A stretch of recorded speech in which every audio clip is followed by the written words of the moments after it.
like I'm on some special forces. I string together common occurrences, just built in the mode to survive. I'm sending my entire weapons arsenal as I just cross the globe. Feels like living in a sci-fi movie, dystopian. Uncertainty, confusion, unexpected innovation for a broader conversation.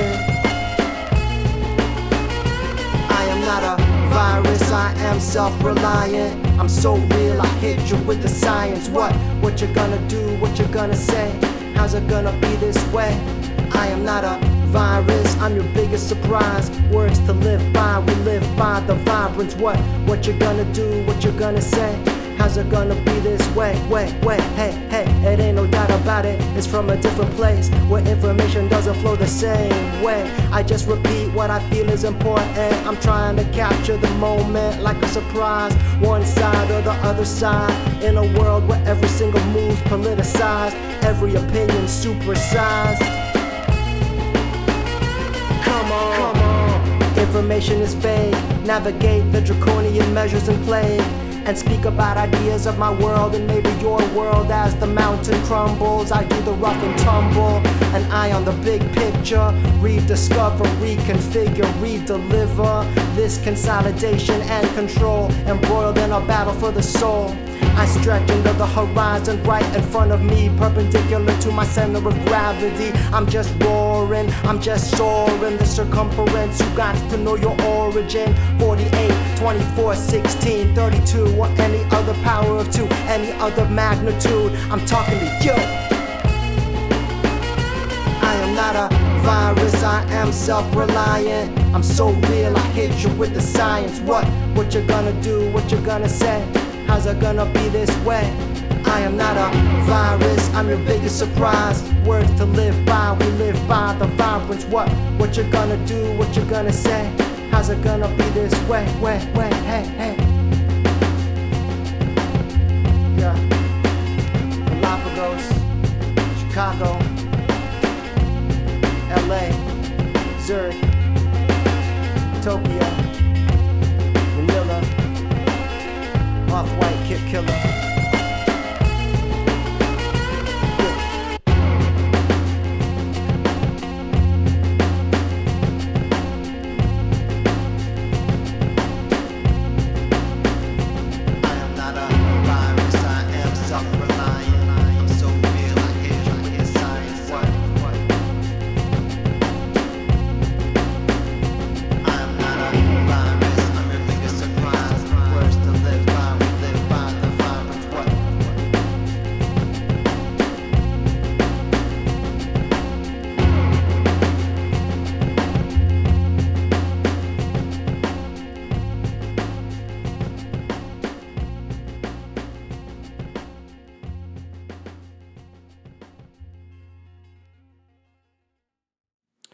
This spring, I saw a news story on The Guardian's YouTube channel about some stencils being done in Rome by a street artist named Laika. These stencils depicted Chinese restaurant owner Zhu Sonia Fengxia and used the hashtag #IamNotAVirus in French. And as I viewed the story, I thought to myself, will things reach a point worldwide when I will really need to make a statement like this? With all the information being flung around these days, I feel that I have a responsibility to speak on these matters, so I guess so. I'll start the discussion by talking about my own history. My father and my mother are from the Fernandez family and the Geronimo family. I come from a family of doctors, lawyers, and medical workers, and they all immigrated to the United States in the correct way. They are some of the most hardworking people you'll ever meet. My father, a licensed civil engineer, earned his U.S. work visa doing construction work, and my mom was a registered nurse. Also, my family from the Philippines has a history in the United States, even from before when I was born. For example, my aunts and uncles studied at such universities as the University of Wisconsin and Columbia University in New York as international exchange students before I was born. I am a born American citizen. I was born in Pell City, Alabama in 1977. There were very few people like me around me when I was growing up. Here in Springfield, Illinois, my dad ran the bridge inspection program at the Illinois Department of Transportation. I was raised by white people. I grew up with white people. I love white people. And I love black people. And in my life, I have also bonded with Latinos, Native Americans, Indians, Asians, and every other kind of race under the sun. To round out my sense of identity, I had to go quite far, living on the West Coast, visiting Asia multiple times, and visiting the Philippines multiple times to see the rest of my story. But I did what I had to do, and I have a better understanding of who I am because of it. In my life, every significant accomplishment I've achieved has been done with the help of people from other ethnic backgrounds.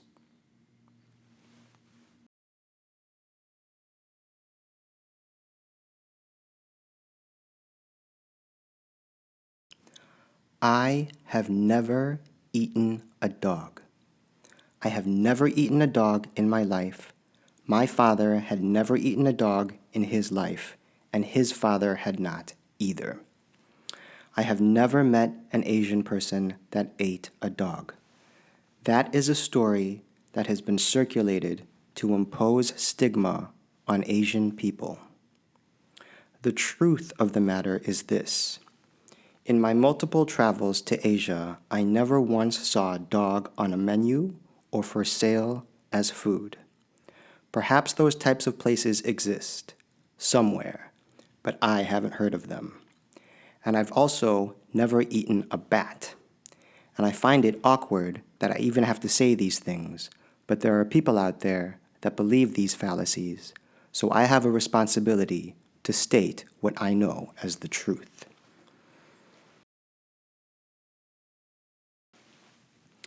At different points throughout my life, I have been targeted and attacked because of my race. These incidents have been both big and small and can originate from all kinds of people, both young and old. Racism is not limited to the small towns and rural areas of the world. Racist incidents can happen in the big cities, they can happen in the workplace, during the most formal meetings, or at the most informal of occasions. Although I can say I experience racism as an Asian person, I feel that in America there are other ethnic groups, such as African Americans and Native Americans, who face a stronger racism, which is an older type of racism of a more institutional nature. This is the kind of racism that is at the forefront of the national conversation about race we are having today. To put it in a different perspective, as I mentioned, my family, my ancestors, my immediate ancestors, immigrated here voluntarily, of their own will and of their own volition, and they underwent their own kind of struggle in doing so. Now imagine if they were chained and brought here against their will, or if they had generational wealth taken from them. What would our family's struggle have been like then? This is the kind of racism that is at the forefront of the national conversation about race that we are having today. In conclusion, as long as the world is having this conversation, I'll share some of my own grievances. One of the negative stereotypes Asians face is that it is assumed that we cannot speak English. And I want to emphasize that there are millions of Asian Americans. There are millions of Asian Americans that speak English as their first language. Furthermore, staring at people is inappropriate and impolite. If you're going to show interest in someone, do the proper thing and say hi. Okay, so to wrap up today's video, I would like to read an excerpt from Kurt Vonnegut's Galapagos. And this is my own personal copy.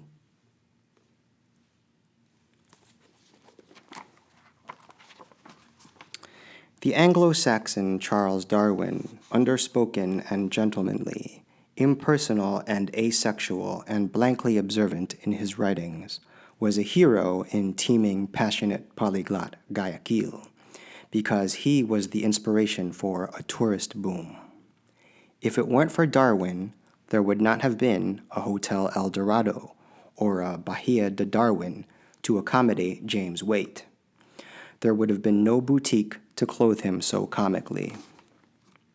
If Charles Darwin had not declared the Galapagos Islands marvelously instructive, Guayaquil would have been just one more hot and filthy seaport, and the islands would have been worth no more to Ecuador than the slag heaps of Staffordshire.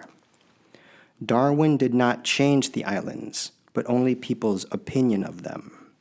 That was how important mere opinions used to be back in the era of great big brains. Mere opinions, in fact, were as likely to govern people's actions as hard evidence, and were subject to sudden reversals as hard evidence could never be.